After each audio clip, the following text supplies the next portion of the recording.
Welcome to Spooky History. In today's episode, we're heading to the sun-drenched shores of Hawaii as we meet the Night Marchers.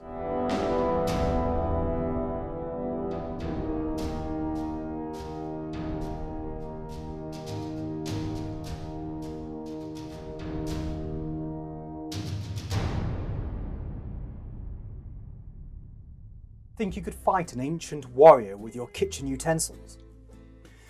What's more, how on earth would you defend yourself against a warrior ghost? In Hawaiian legend, being dead makes them no less dangerous, even more lethal in fact. You'll hear the sound of war drums off in the distance, getting closer, followed by the most rank, fetid stench of death beyond imagination. Next, the clanking old metal, the blowing of conch shells, like trumpets, your final warning to clear the way and escape. Then, a ghastly chanting voice, turning your blood cold. With it, lights. No, torches. More and more of them, getting nearer and brighter. Meet the Night Marchers, also known as spirit ranks, vanguards for ancient Hawaiian kings and chiefs. These warrior spirits will march in full armour, armed to the teeth with spears, blades and clubs.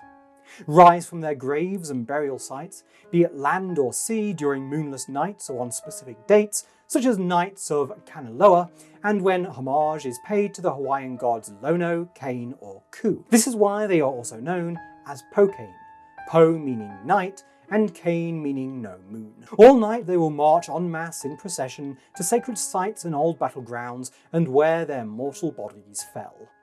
They'll go straight through any barrier, no matter how high or how strong. Their feet do not touch the ground. They come and go, leaving no tracks behind. That's the general idea, anyway. Precisely what any given March of the Dead looks like depends on who's in charge. That is to say, the chief or king of said army. Depending on what part of the leader was permissible to be seen, they'll either march from the front or the back of their vanguards. And we could also be talking up to 3 gods and 3 goddesses marching alongside, including the goddess Hayaka. Your best hope is not to live in the path of their march. Simple enough, yes? Not always. Even living nearby is danger enough. Either way, if I were you, I'd copy the mortal locals and get the hell out of Dodge ASAP. And by that I mean not only getting indoors, but lying face down on the floor, covering your head, and for God's sake, close your eyes. Stay down. Head down. Eyes shut. This shows you respect them and hopefully you'll live to see daybreak. And never own a house with a back and front door facing each other. It's the perfect straight path for them, hence one they are likely to use. And don't bother trying to block their way. No wall can stop them, and you, puny little flesh and blood mortal, you certainly can't, because if they notice you noticing them, oh my god, if they kill you, you'll be lucky, compared to the injury they'd otherwise inflict. There are tales of locals being stamped upon and thrown from their homes. Think Raiders of the Lost Ark here. Shut your eyes and don't look at it, no matter what happens, because these warriors don't just kill you, they incinerate the shit out of you with flaming lightning bolts from their eyes. You'll be vaporized. But if you are a disrespectful Gorka, there is one way to avoid death. Your bloodline dating back all the way to one of these marchers coming straight at you. Should the spirit of your ancestor recognize you, they will call out, "Mine," and presto, lucky bugger, you're okay. Or better yet, avoid the zombie army altogether by growing evergreen plants around the exterior of your house. Hawaiian folklore says it's the only thing that deters wicked spirits. Even if you are related to a night marcher, I'd grow some anyway, because what if you look up mid-procession and your ancient zombie relative has already marched by? See, that's what bugs me. You'd have no chance of being recognised then. Enjoy your gruesome death. One particular battleground of interest in Hawaii is Oahu. On this location, a grisly war ended with no survivors after the enemy drove them over a cliff into the water. It is those same warriors, never quite at rest, that now rise to once again march, or float just above the battlefields. Another site is the Honokoa Gulch, otherwise termed the Valley of Chiefs and Warriors. Blah blah, just another myth, you might say. But please don't underestimate the fear these spirits inspire.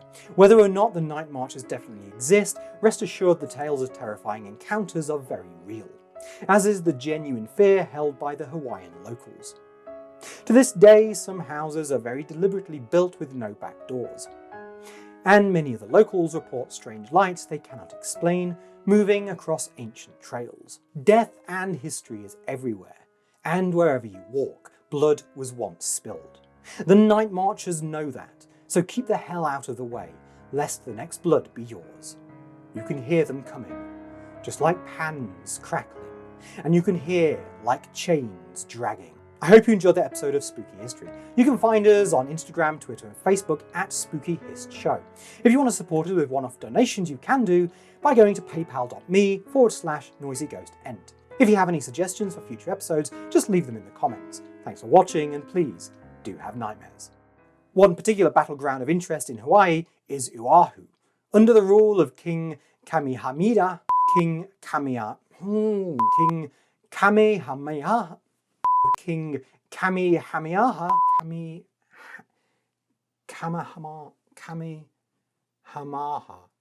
under the rule of King Kamehameha,